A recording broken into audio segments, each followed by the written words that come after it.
नमस्कार दोस्तों, कैसे हैं आप लोग। आई होप आप लोग महाभारत, रामायण या जो लॉकडाउन है उसको एंजॉय कर ही रहे होंगे। दरअसल ये जो पूरा हफ्ता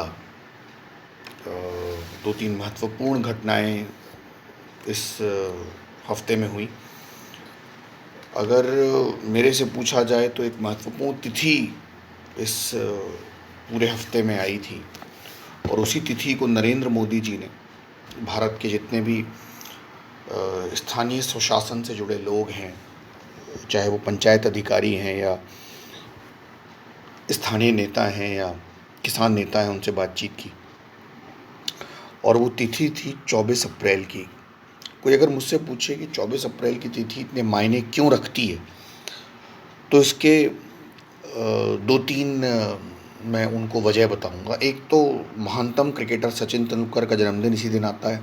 अच्छी बात है भाई, पूरे विश्व में उन्होंने नाम कमाया है, क्रिकेट का भगवान कहा जाता है इन्हें। दूसरा जो पिछला मेरा टॉपिक था, केशवरन भारती केस, 1973 में 24 अप्रैल के ही दिन इसका एक बहुत महत्वपूर्ण डिसीजन आया था, जिस पर हमने पिछली बार बात की थी, मूल ढांचा। और तीसरा है 24 अप्रैल 1993 को ही भारत में पंचायती राज एक्ट पूरे देश में लागू हुआ। तो यही आज हमारा सब्जेक्ट है। स्वागत है आपका जीएस की बातें अश्विन सर के साथ, या GS solutions with Ashwin sir. तो आज जो मैंने टॉपिक लिया है वो है भारत में स्थानीय स्वशासन, यानी पंचायती राज व्यवस्था।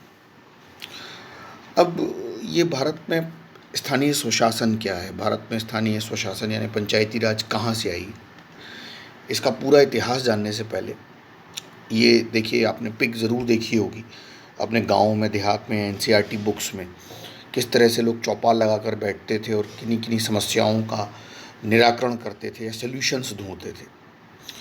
सबसे पहले हम जानते हैं दरअसल ये पंचायती राज का वास्तविक अर्थ क्या है, इसका मतलब क्या है, व्हाट डज इट मीन।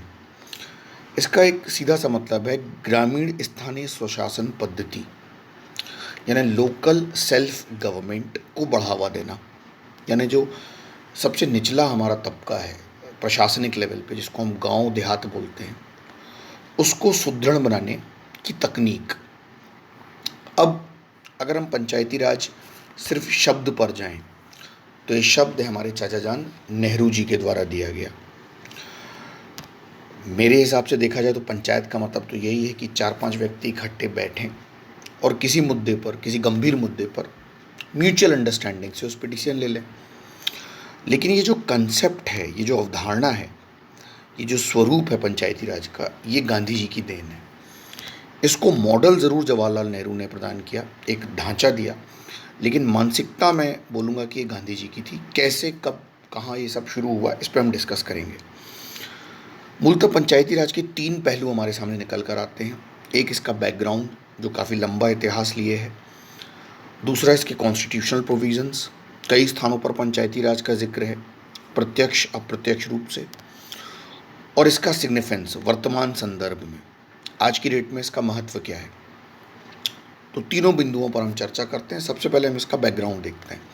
अगर हिस्टोरिकल बैकग्राउंड देखें तो मैंने उसको 2 पार्ट में डिवाइड किया है, एक बिफोर द इंडिपेंडेंस और एक आफ्टर द इंडिपेंडेंस। और यहाँ पर मैंने 2 और पॉइंट लिखे हैं कि नेहरू जी और ब्रिटिशर्स में से ज़्यादा क्रेडिट हमको पंचायती राज लाने के लिए किसको देना है, या हम ये क्रेडिट इतिहास को दें। देखिए, मैं तो ये श्रेय इतिहास को ही दूंगा, क्योंकि ब्रिटिशर्स का जो साम्राज्यवादी ढांचा है वो ये कहता है कि भारत तो सपेरों का देश था, हमने आपको लोकल गवर्नेंस के बारे में सिखाया। ऐसा नहीं है। अगर हम इतिहास के गर्भ में देखें तो बिफोर द इंडिपेंडेंस प्राचीन भारत, मिडिवल इंडिया और मॉडर्न, तीनों ही जगह पंचायती राज यानी कि लोकल गवर्नेंस के सबूत हमें मिलते हैं। कैसे मिलते हैं? अगर आप प्राचीन भारत का उदाहरण लें तो वैदिक संस्कृति के बारे में आपने सुना होगा, और उसमें सभा समितियों के बारे में सुना होगा। सभा ग्रामीण सभा थी, समिति राजा की एक काउंसिल होती थी, जिसके माध्यम से वो यज्ञ आदि दूसरे बड़े बड़े कार्य संपादित करता था उसकी सलाह पर। कुछ इस तरह की स्थिति रही होगी। देखिए, राजा बैठा है और उसके आसपास सम्मानीय गण बैठे हैं। मौर्य युग में भी रज्जुक और धम्मामात्र नाम के अधिकारियों का नाम मिलता है, जो स्थानीय प्रशासन से जुड़े थे। गुप्त एरा में भी कई और सामंतवादी प्रवृत्ति देखने के लिए मिलते हैं, फ्यूडलिज्म जिसे हम बोलते हैं, भूमिदान प्रथा यहीं से शुरू हुई। देन चोल साम्राज्य तो भारत में एक तरह से लोकल गवर्नेंस का गोल्डन एरा कहा जाता है, जहाँ पर नाडु, कोट्टम, मंडलम जैसी संस्थाओं का हम जिक्र देखते हैं। यूपीपीएससी और यूपीएससी में चोल साम्राज्य मेंस में बहुत ही फेवरेट टॉपिक रहा है, इसलिए इसको थोड़ा ध्यान से पढ़िएगा। फिलहाल हमको पंचायती राज पर लौटना है। मेरे कहने का मतलब, देखिए साउथ इंडिया में कुछ ग्रामीण सभाएं या समारोह होता है तो इस तरह से लोग बैठते हैं। मेरे कहने का मतलब कि इसके साक्ष्य मिडिवल हिस्ट्री में भी मिलते हैं। दिल्ली सल्तनत का लीजिए या मुगल्स का एग्जाम्पल लीजिए, इल्तुतमिश हो, शेरशाह हो, अकबर हो, मोहम्मद बिन तुगलक हो, सिकंदर लोदी हो, सभी का पर्पस लगभग सेम था। इनका मुख्य ध्येय था कि किसानों से सीधा संबंध स्थापित किया जाए। क्यों? क्योंकि इनकी अगर आप पॉलिसीज़ देखें, जैसे इल्तुतमिश जब पॉलिसी लेकर आया, एकता व्यवस्था, ठेके पे लगान देने की व्यवस्था। अलाउद्दीन खिलजी लेकर आया जब उसने मीडिएटर्स यानी खुद मुकद्दम चौधरियों को समाप्त कर दिया। मोहम्मद बिन तुगलक, गयासुद्दीन तुगलक ने भी अमूमन यही किया। शेर शाह, अकबर धैसाला व्यवस्था लेकर आए। इन सबका मेन ध्येय होता था, इनका सबका मुख्य मुद्दा होता था कि कर की उगाही में सुधार हो। कर की उगाही में सुधार कैसे होगा? जब किसानों से अच्छा संबंध होगा। मतलब ये क्लियर था कि स्वशासन तो भारत में था, इन किसानों को कुछ अधिकार भी थे, परंतु स्थानीय स्तर पर इनको अधिकार तो थे, लेकिन ये जो शब्द आज की डेट में हमें देखने मिलते हैं, जो सरपंच, मुखिया, गांव का प्रधान, ये भी विद्यमान थे, ये भी उस समय थे, लेकिन ये सब किसके अंडर में थे? ज़मींदारों, शासकों और मध्यस्थों के अधीन। मतलब सीधी सी बात है कि ये जो स्थानीय स्तर पर ऑटोनोमस बॉडीज़ होती थी, स्वशासन चलाती थी, ये राजा से कनेक्टेड तो थी, लेकिन इनके बीच में ये मीडिएटर्स आ जाते थे। अब मॉडर्न हिस्ट्री में अगर हम जाएं तो ब्रिटिशर्स भी आए और उन्होंने कई लैंड रेवेन्यू पॉलिसीज़ इंट्रोड्यूस की, जैसे ज़मींदारी व्यवस्था, रैयतवाड़ी व्यवस्था, महलवाड़ी। इनका भी उद्देश्य लगभग वैसा ही था, लोकल गवर्नेंस को समझना और रिवेन्यू कलेक्शन करना। अब आप बोलेंगे सर ये तो आप लैंड रेवेन्यू पॉलिसीज़ की तरफ चले गए, इसमें पंचायती राज तो दिख नहीं रहा है या स्थानीय स्वशासन तो दिख नहीं रहा है। दरअसल ये मैं इसलिए डिस्कस कर रहा हूँ क्योंकि इसी ऐतिहासिक गर्भ में पंचायती राज के लक्षण दिखते हैं। मेरे कहने का मतलब, ये जो भी चीज़ें मैंने डिस्कस की, इनके दो मायने निकल कर आते हैं। पहला, किसी भी राजा या किसी भी शासन का उद्देश्य ये नहीं था कि इस पूरी शासन व्यवस्था को स्वायत्तता मिल जाए, मतलब निचले तबके को ज़्यादा आज़ादी मिले। दूसरी चीज़, ये कभी नहीं चाहते थे कि इस स्थानीय स्वशासन को स्थायित्व भी मिले, स्टेबिलिटी आए इनमें, ये कभी नहीं चाहते थे। लेकिन हाँ, किसानों से रिलेशन बना के ज़रूर चलते थे। मतलब क्या हुआ? अगर हम कंक्लूजन देखें तो अगर आपको भारत पे राज करना है तो भारत के देहाती, भारत के निचले तबके और भारत के किसान वर्ग से संबंध स्थापित करने होंगे, चाहे वो डायरेक्ट हों चाहे वो इनडायरेक्ट हों। तो अगर आप संबंध स्थापित करेंगे तो उनको सुविधाएं भी तो देंगे। अब हम आते हैं थोड़ा सा मॉडर्न हिस्ट्री के अर्लियर मॉडर्न पीरियड में, जब 1857 की क्रांति हुई। उसी समय कुछ नागरिक आदिवासी विद्रोह भी हुए और इन विद्रोहों के बाद ब्रिटिशिस की मानसिकता भारत के किसान वर्गों को लेकर बदल गई, जिसका रिजल्ट निकल कर आता है 1880-84 के बीच लॉर्ड रिपन का भारत आना और एक नए रिफॉर्म्स की शुरुआत होना, जिसको हम लोकल गवर्नेंस के रूप में देखते हैं। इसने म्युनिसिपल कॉरपोरेशन से लेकर ग्राम स्तर तक कई स्थानीय प्रशासनिक सुधार इंट्रोड्यूस करवाए। मतलब अब ब्रिटिशर्स जानते थे कि अगर भारत में उन्हें लंबा शासन करना है तो उन्हें भारत की निचली जनजातियों से, किसानों से और स्थानीय प्रशासन से अपने संबंध स्थापित करने होंगे। आगे बढ़ते हैं। देखिए, रिपन की फ़ोटो शायद आपने देखी होगी, मैंने गूगल से यहाँ पर पिक डाली है। अब हम आते हैं इसके वास्तविक बैकग्राउंड पर। गांधी बाबा, बापू जी को तो आप सभी जानते हैं।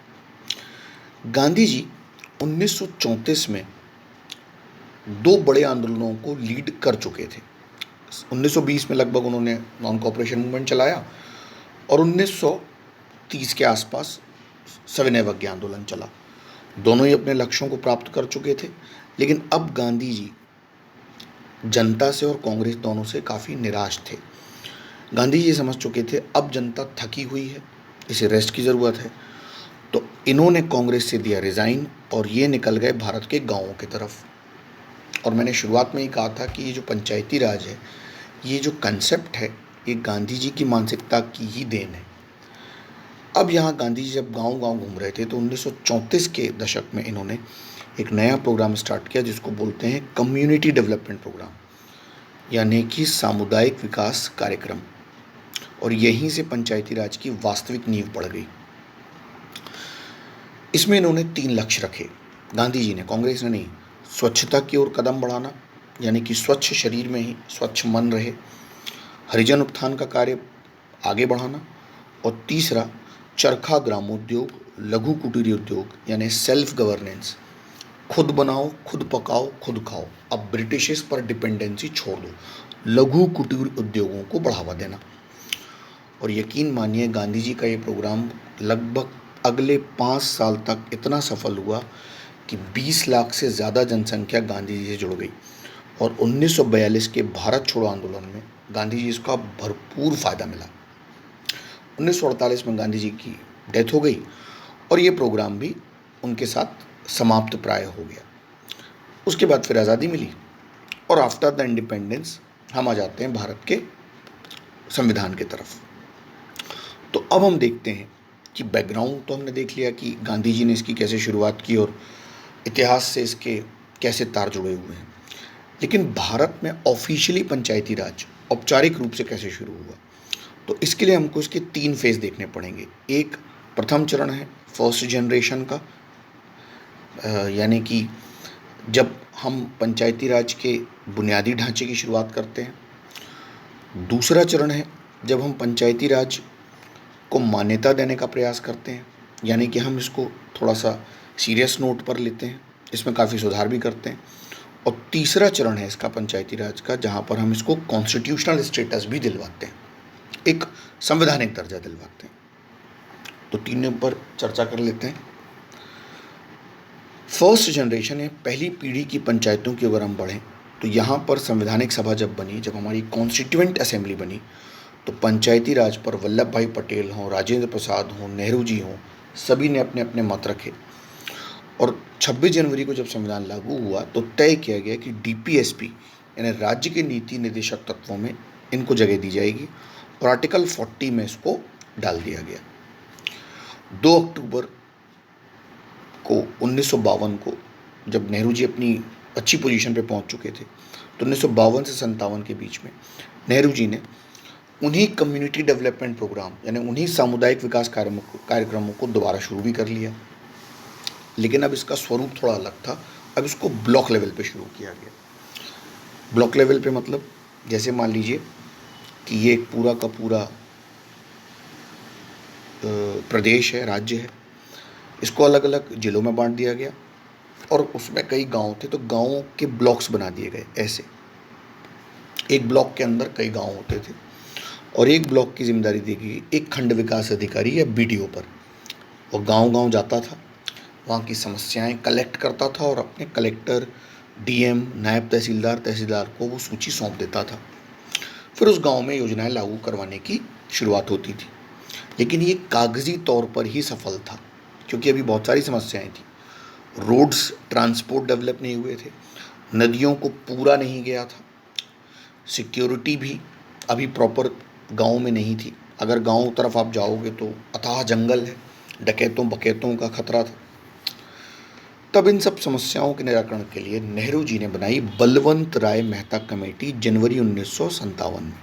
अब यहाँ पर तुरंत बच्चे सोचते हैं कि बलवंत राय मेहता कमेटी ने पंचायती राज का काम शुरू कर दिया। ऐसा नहीं था, इसको ध्यान से समझिएगा। इसका फंक्शन दरअसल थोड़ा निराला था। इसको 2 काम दिए गए थे।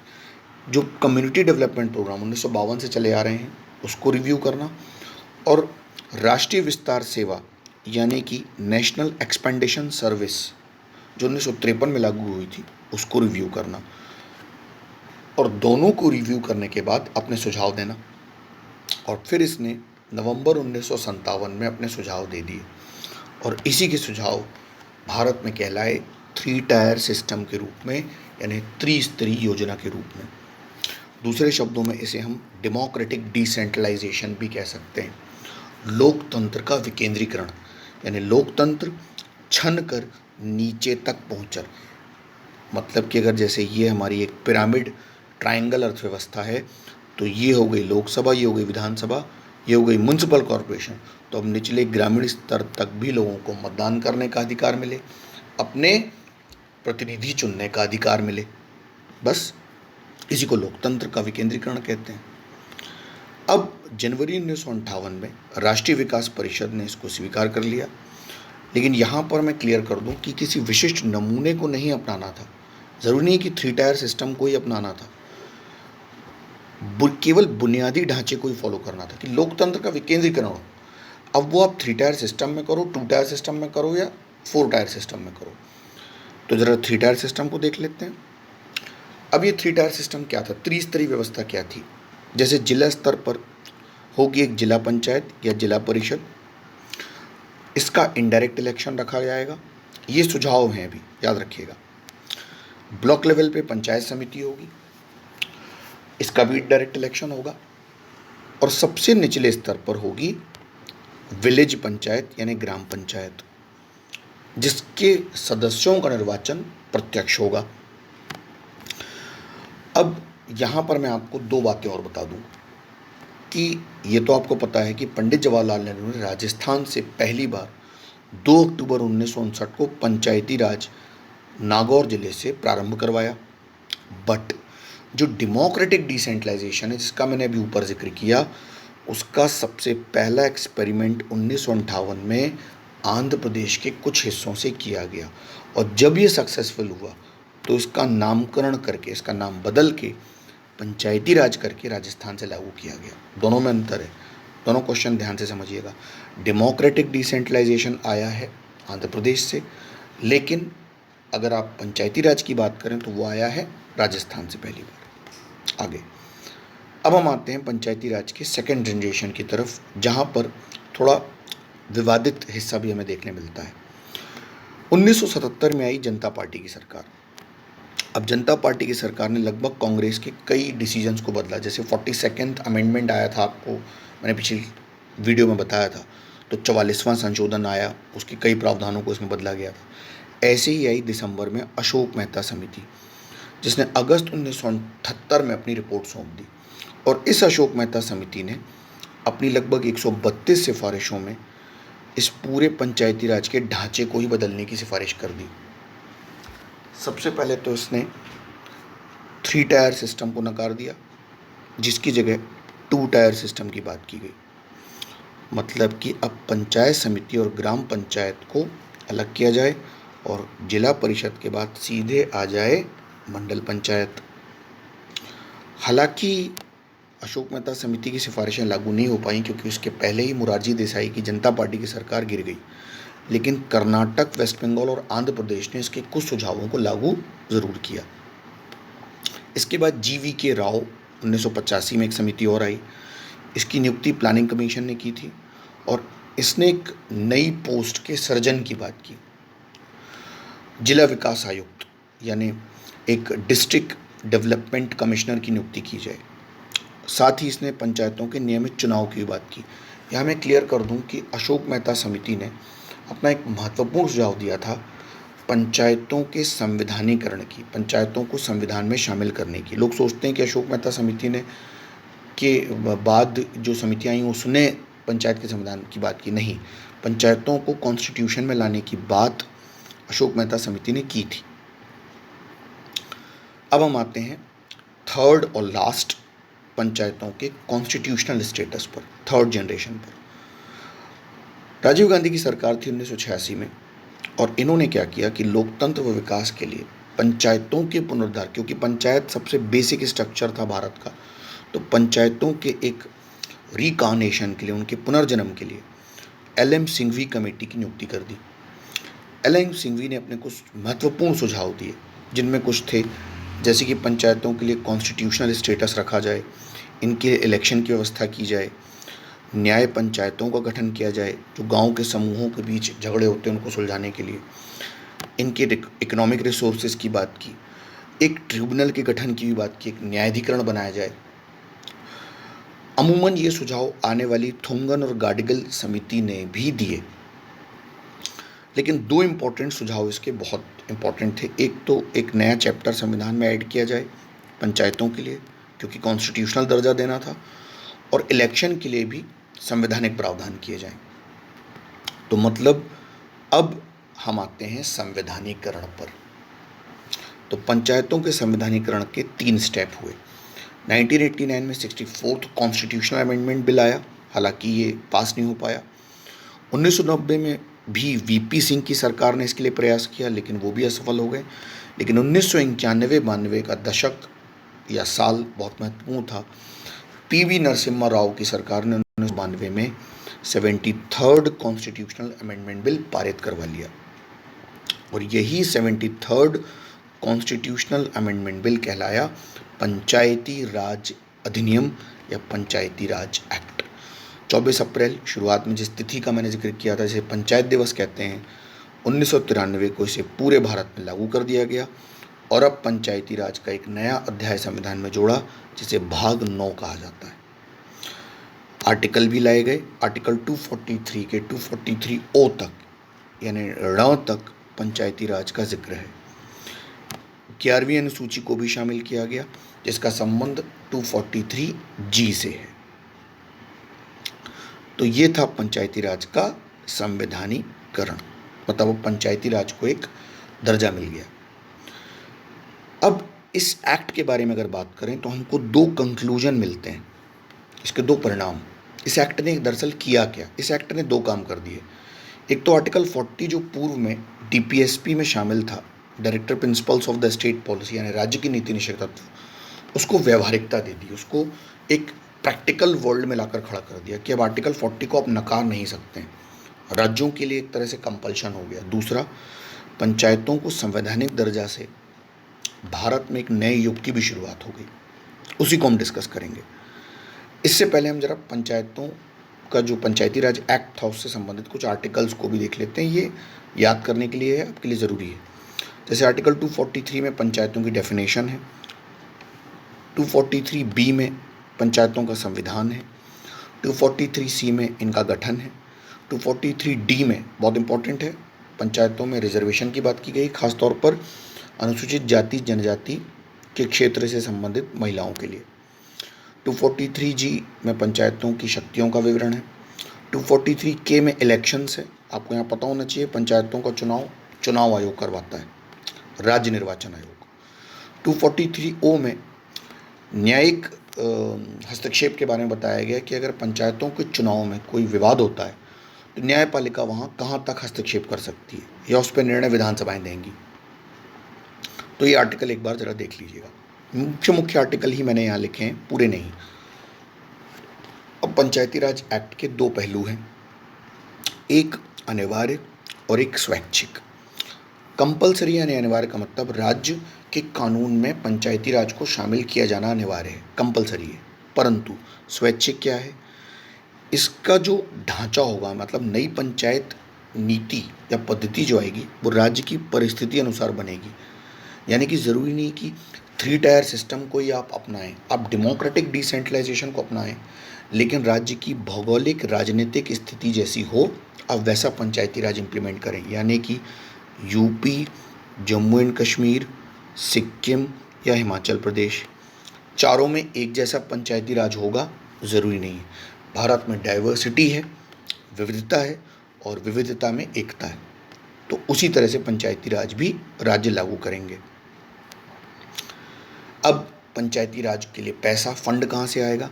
तो इसके लिए आर्टिकल 243 में ही गवर्नर को ये ताकत है कि वो हर 5 वर्ष में एक स्टेट फाइनेंस कमीशन की नियुक्ति करेगा, जो हर 5 साल में पंचायती राज के फंड के लिए राज्य सरकार को सिफारिश करेगा। अब यहाँ पर 2 बातें क्लियर होती, एक तो इसका संवैधानिकरण और दूसरा पंचायती राज का स्वरूप।